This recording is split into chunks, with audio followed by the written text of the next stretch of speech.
Taarifa rasmi kutoka katika klabu ya Simba Sport. Taarifa kwa umma wanasema klabu ya Simba inaarifu umma, wanachama na wapenzi wake kuwa itaingia uwanjani siku ya Jumapili tarehe 15 Juni mwaka 2025 kushiriki mchezo namba 184 kama ilivyopangwa na bodi ya ligi kuu Tanzania bara. Mabadiliko yote ya kujaribu kuahirisha mchezo huo ni batili na kinyume na taratibu za uendeshaji wa mpira wa miguu. Kwa msingi huo, klabu ya Simba haitashiriki mchezo wote wa namba 184 isipokuwa ule uliopangwa kuchezwa siku ya Jumapili tarehe 15 Juni 2025. Tunaomba wanachama na wapenzi wa klabu yetu tujitokeze kwa wingi kuijaza Benjamin Mkapa siku hiyo muhimu ili kuiunga mkono timu yetu.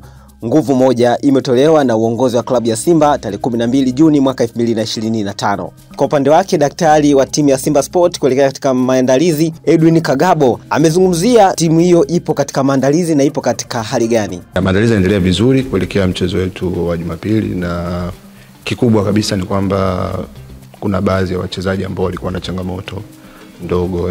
Kama mtakumbuka mchezo wetu wa mwisho wa Singida na Singida Black Stars tuliocheza Manyara, wachezaji wawili walipata changamoto.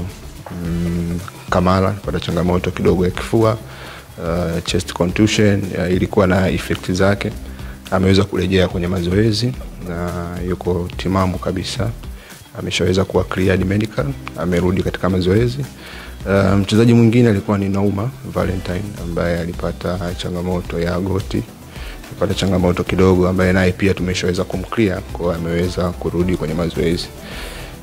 Mchezaji mwingine Chemalon alipata changamoto naye, lakini ameweza kurejea kamili. Mlikuwa mnamuona yupo katika mechi zetu za nyuma kwa dakika kadhaa, lakini sasa hivi status yake ni nzuri sana.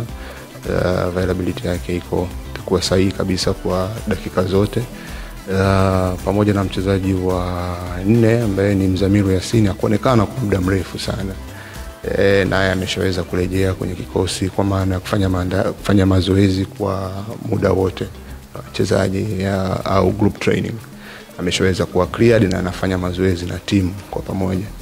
Kwa hivyo in short ni kwamba tuna kikosi cha wachezaji karibia wote ambao wako tayari kwa mchezo, na so far maandalizi yanaenda vizuri. Hatujapata changamoto in between.